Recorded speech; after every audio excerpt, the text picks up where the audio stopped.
Welcome back to A Closer Look. Again, I'm with Christy Smith from the Tanasi Arts and Heritage Center in Unicoi County. Thank you for joining us.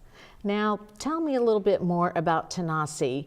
For those that might just be tuning in, it's a center that was brought together to showcase the Appalachian. Will you tell us? Yes, the center was actually created to showcase mountain arts and crafts, whether it be books, whether it be anything that has to do with history, music, dance, any of those that are traditionally associated with our heritage and our traditions here in the mountains. So Tanasi actually means Tennessee and Cherokee. Oh, okay. Unicoi County actually was a big territory for the Cherokee who lived there and also hunted there. It was really a great hunting grounds for the buffalo, also for bear, and that in which they used, the hides for and stuff. And Buffalo Mountain actually is called Buffalo Mountain because it's where the buffalo roamed in Unicoi County. So actually the center is located on exit 32 at the Town of Unicoi's Information Center. We have a huge meeting room there and an art gallery, and it also showcases, the Town of Unicoi's Parks and Recs center as well. So it's versatile. But we have volunteers mostly is what we rely mostly on is volunteers to work the gallery and also to help us out in events when we have them. How does one become a volunteer? Well, on the website, TanasiArts.org, there is a tab, and you can click on that, and there's a volunteer sheet that you fill out. Oh, okay. And so any upcoming events, a lot of times if they fill up, if we're at a limited space and they fill up, a lot of times we'll, say, hey, you can go online and volunteer, or you can just show up that day of the event and we can put you on our volunteer list. So it's really laid back. Yes, it is. That is really nice.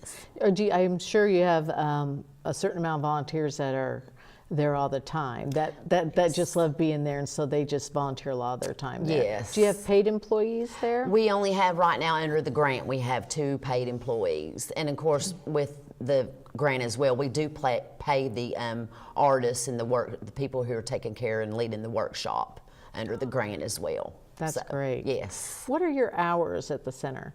Right now, we go from 9 to 5, Monday through Friday. And then on Saturdays, we open from, I believe it's 9 to 2. And Patsy Redding, who is an artist, and she is our main volunteer. But we always, a lot of times, our own artists within the gallery, they come and volunteer as well. So, which is great, but we are always looking for new volunteers. It almost sounds like a co-op a little bit, you know. You have your art there, you come and help out, and everybody kind of pays it forward a little bit.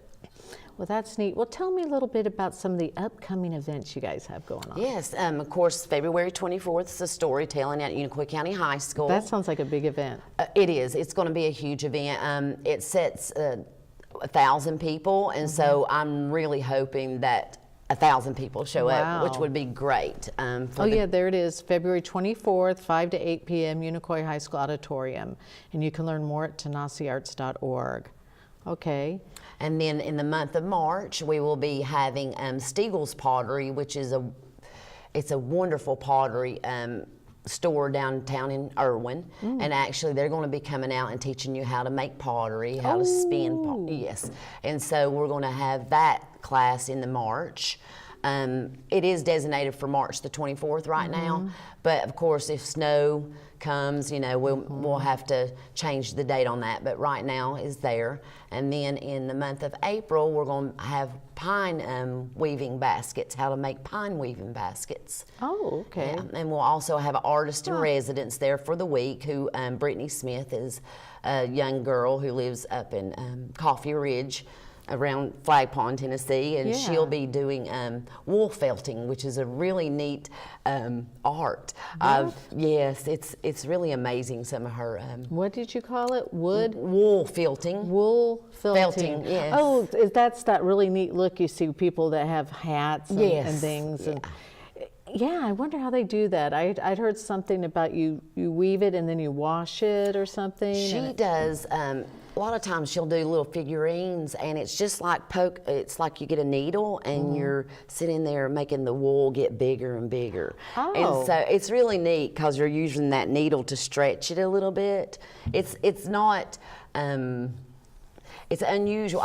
That's the first time I've ever come across the wool felting. So that it's would really be a fun class. Yes, What yeah. are they going to make in the wool felting? Well, she'll be there as an artist in residence all week, so anybody can come through the And she art can just show gallery you how and to show do you it. how to do Okay. it. So we have a lot of travelers coming through, Oh. and so anybody in the community and region can come by the gallery and So watch it's her. right off the highway. Yes, So it you can is. see it right off the highway. Okay, Yes. so that'd be fun because I go to Asheville a lot with friends, and we just like going there for the day. And we ought to stop there You should. a Yeah. couple times. You know, I ought to coincide with when you're doing these events. That'd be great. Just sounds so fun, the pottery and all that stuff. And, you know, we live in this area, and it's just so nice to be able to take advantage of what we have here, embrace our culture here, you know.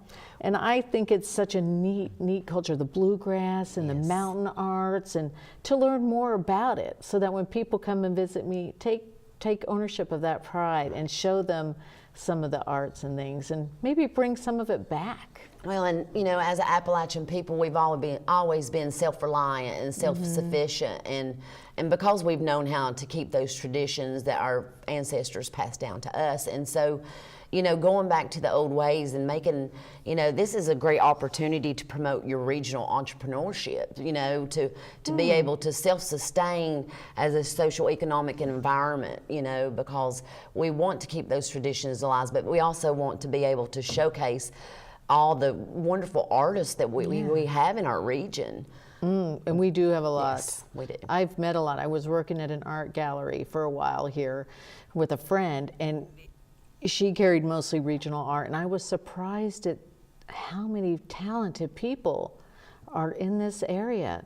I'm not really surprised, but I was really proud of the quality of the art that we had, and I don't know, it made me take a bigger interest. And when I saw your center online, I was like, oh, I got to look into that. That sounds like a really neat place. Well, Tanasi holds a lot of, in the gallery itself, there, even though it may not be such a huge gallery, there is plenty of space in there to keep all artists, whether it be the art or Rick Murray, who does a wonderful wood bowls, burn wood bowls that he makes, and so they're, you know, the prices may be from $10, but then they can go up to $400 in the gallery. So we have a huge selection of different art that you can purchase. Oh, good. So you have that, they call it wood turning, right? Yes, wood it's turning, yes. Beautiful. Beautiful, beautiful. Very beautiful.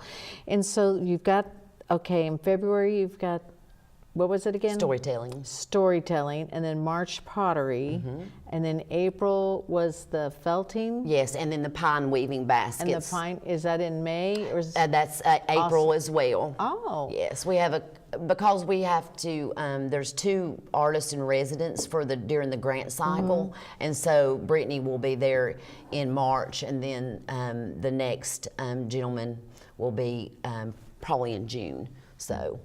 So do you have anything yet for May or June? Yes, and May is going to be metal smithing and metal works. And How are you guys going to do that there? Do you have? well, hopefully with the weather, it'll be nicer, you know, in May, and so you're able to go outside. We have plenty of space outside too that we can do woodworking and stuff like that. And just wood over carving. a fire and Yes, stuff. Okay. Yeah. And then in June will be we'll be actually partnering with the Unicoi County Heritage Museum, and which is a great railroad museum. Oh, okay. And there is space there that we'll be actually doing the watercoloring with Barbara Jernigan, the artist.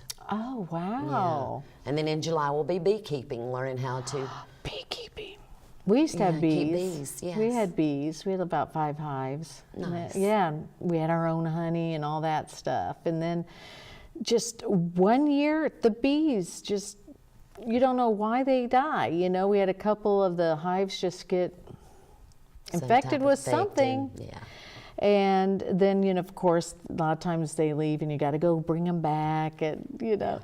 But I loved it. It was a pretty cool thing to do. And gosh, our garden looked better than ever. Yes. We had a flourishing garden with all those bees. I would assume that he's going to be able to talk to you about planting different, pollinating flowers and stuff for your garden. So, so the bees will keep. I've noticed even at my house, I have tons of marigolds, and the bees love the marigolds, and so it's very good to keep because I have gardens as well. So what's neat is when the kids were younger, we had an observation hive in the house. We cut a hole through the house and had a tube so the bees could go in and out that way. And it just looked like a pretty box, but when you opened it up, you could see them working and making their honey and stuff. That's amazing. It was really cool. Of course, that one we didn't take the honey out of because they just survived off that. It was just for decoration. But I think bees are amazing. They're fun to watch. I used to sit in the backyard and look at the hives and just watch the bees work. And yeah, they are amazing. And without them, really, we wouldn't be able to we can't get survive nice without food. bees. Exactly. We can't survive without bees. Exactly. So yes. So the grant ends at the end of July, and so hopefully we will write another one for the following year as well. Well, very good. Oh, and here we've got again just a reminder of the Art of Storytelling, February 24th, 5 to 8 at the Unicoi County High School Auditorium at TenaciArts.org. Well, thank you so much, Christy, for being here today. I really enjoyed talking to you. I've enjoyed talking to you as well. And I'm glad we learned about Tenaci Arts and Heritage, and hopefully we'll be able to go there soon and check it out. Thank you for joining us for this edition of A Closer Look. We'll see you again next week. Have a great week.